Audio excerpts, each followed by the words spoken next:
Dozens of family members of Lyric Woods and Devin Clark filled the courtroom, at times crying and shaking as they heard the details of how their children were murdered. Yeah, you can tell by the reaction from family members and friends. This was their first time hearing the graphic details around the case, from looks of sorrow, tears, head nods. As it applies to cases that are ongoing at the time the video is posted, I regularly check for updates. Since part 1, more details about the tragedy which ended the lives of Devin Clark and Lyric Woods has been released. I was pleased to see their families getting closer to receiving justice, despite the fact that it won't bring them back. Welcome to Young Black Lives Honored. Be sure to hit the subscribe button and turn on the notification bell so you never miss an upload. If you haven't watched part 1, click the ribbon at the top right corner or the link in the description of this video. On January 10th, 2023, Isaiah Mackay Ross, who was charged with 2 counts of first-degree fatality in connection with the passing of Devin and Lyric, appeared before Judge Alan Bador. Miss Woods' family was able to access her Snapchat account because they had her cell phone still at their home, and they were able to see messages from Lyric to Devin showing where she was telling him to come pick her up at around 1:20 in the morning on September 17th. So investigators were able to narrow down that timeline to between 1 and 2 o'clock in the morning. They also were able to see later that Devin was sending several Snapchat messages during this same time frame, attempting to get a ride, specifically stating that he wanted a ride to go pick up Lyric. So we know that they were arranging to be together and that someone was going to have to take Devin to that location. Arguing that the teens were executed, Orange County Assistant District Attorney Anna Orr said that the teens were running away from Ross when they were wounded. She said the incident took place outside of the vehicle, and the grouping of the discharges showed that they traveled some distance.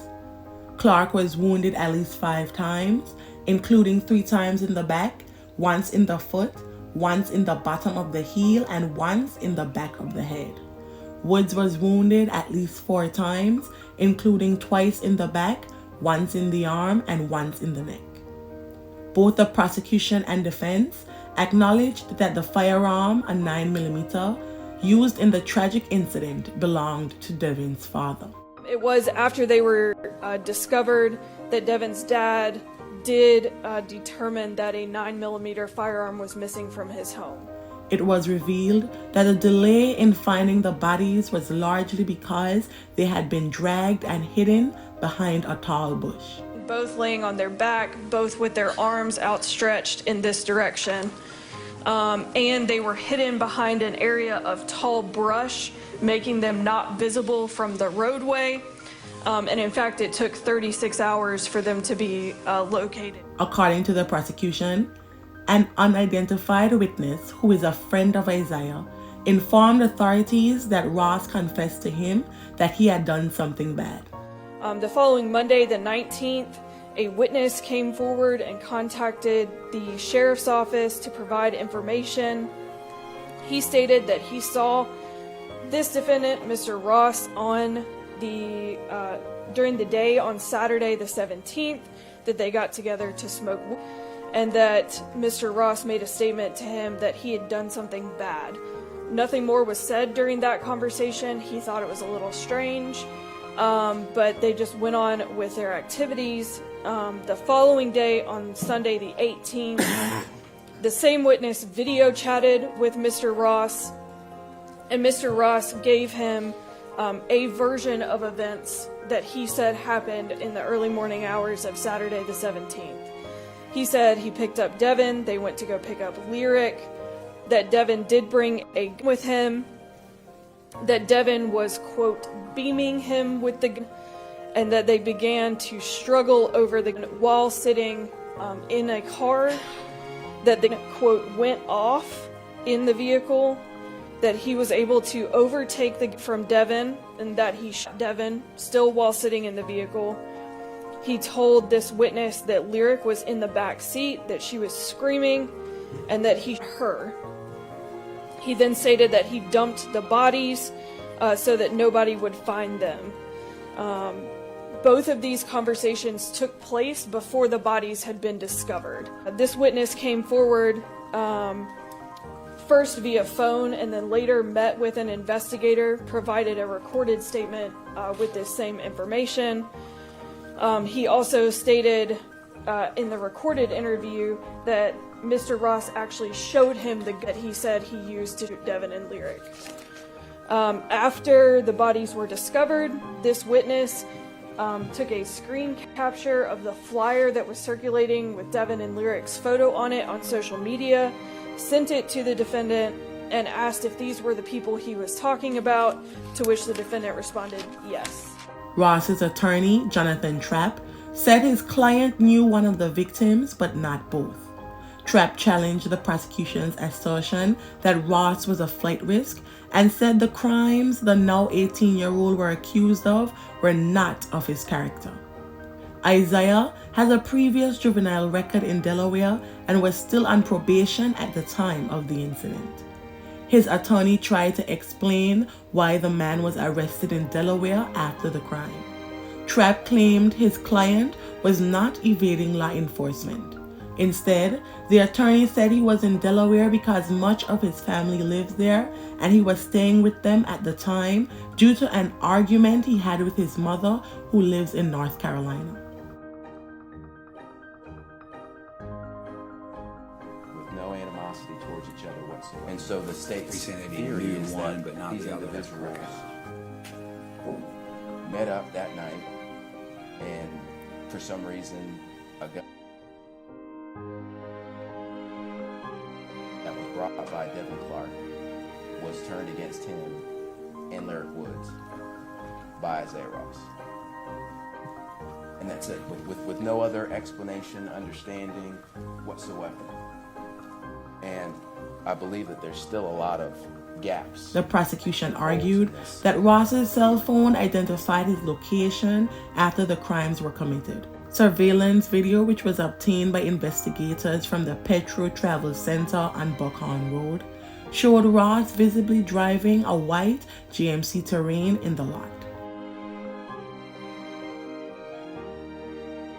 By about 1:23, and I'll just shorten this, Mr. Ross appears to be at Devin's house, and then between 1:39 and 1:40, the two of them are hitting off a tower that would service Lyric's house, which is around the same time we know they were making arrangements for Mr. Clark to come pick her up.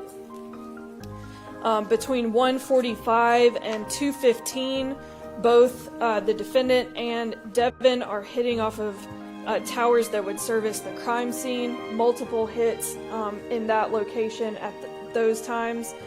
And then between a little after that, Mr. Ross hits off a tower that would service the Petro on Buckhorn Road, and then is back at the crime scene, and then by 3:09 has returned and is hitting off towers that would service his residence. The Petro is an important piece because there's video surveillance at the Petro on Buckhorn Road. At approximately 2 a.m., a white GMC Terrain pulls up to the gas pumps and hits the concrete post there at the end of the gas pump, which is blue. The driver walks up to the window to pay for gas, and on that camera, which points right down where the window is for access to the Petro, you clearly see Isaiah Ross as the person who is driving that white GMC Terrain.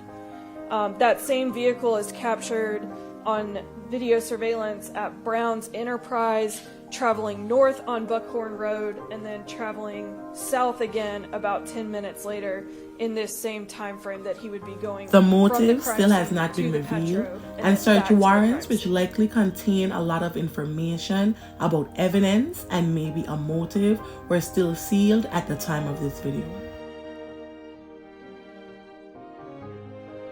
They found an individual by the name of Antoine Bryant, who is the ex-boyfriend of the defendant's mother. Her name is Marcy Cordero. Mr. Bryant stated that on the morning of September 17th, the Saturday, that the defendant's mother called, said she believed the defendant had snuck out and had wrecked her vehicle. She told him they were fighting about it and that he needed to get out of her house.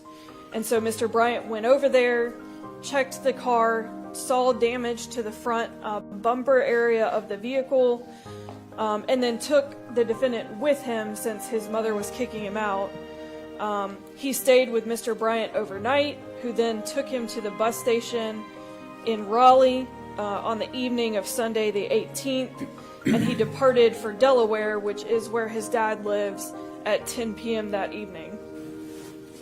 Upon learning this, on Monday afternoon, investigators responded to the address for Marcy Cordero, where they located a white GMC Terrain in the driveway and observed what appeared to be small droplets of blood on the exterior passenger side. They also observed that same front-end damage to the vehicle. They seized the vehicle at that time and obtained a search warrant for it. That damage on the front was photographed. It also was noted that it had blue paint transfer. There were multiple spots on the exterior and interior of the vehicle consistent with dried blood visible to the naked eye. There was further investigation done by using luminol, and other spots inside the vehicle reacted to the luminol, leading investigators to believe that it apparent to the naked eye cleaned up. And the most significant was a full handprint on the roof of the vehicle by the dome light. There was no blood visible to the naked eye, but it reacted very strongly with the luminol. All of those areas were swabbed for DNA testing, and those results are not back yet, but they are with the state crime lab. Notably absent from the vehicle, Your Honor, was any evidence of shot holes in the fired inside the vehicle or the exterior. There were no doors out, no shell casings were located. Blood in the windows would not be an amount consistent with two people having been shot inside the vehicle. It would be consistent, in the investigator's opinion, with transfer. Ross's defense attorney filed a motion that he be given a $200,000 bond. However, Judge Bador agreed with the prosecution, and based on evidence presented, he ruled Isaiah be held without bond. The 18-year-old is due back in court at the end of June 2023. Thank you both. I will order the personal items seized from the vehicle to be returned to their rightful owners and deny the request to return the vehicle at this time without prejudice for that to be raised again later.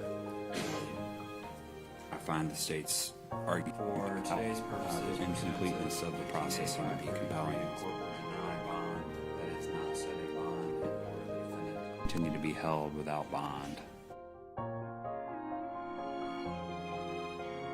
We spoke with Clark's mother after the hearing. Holidays ain't been the same, none of that. But justice gonna get served. I just gotta take strong. a day at a time. My son and Lyric gonna get their justice served. I hope that justice is served. May the family and friends of Devin Clark and Lyric Woods find solace in the happy memories, and may their souls rest in perpetual peace. Thank you.